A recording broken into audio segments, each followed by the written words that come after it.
Ebusuafo de eba abɔhwɛ akwan a yɛfa so yɛ wire air condition anase air condition diagram sɛnea ɛteɛ.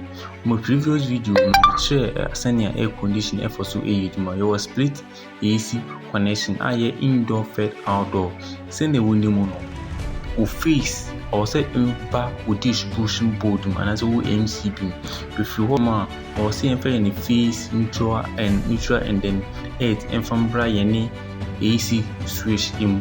Ofiri hɔ no ma na yɛasan connect load no ama yɛn indoor unit.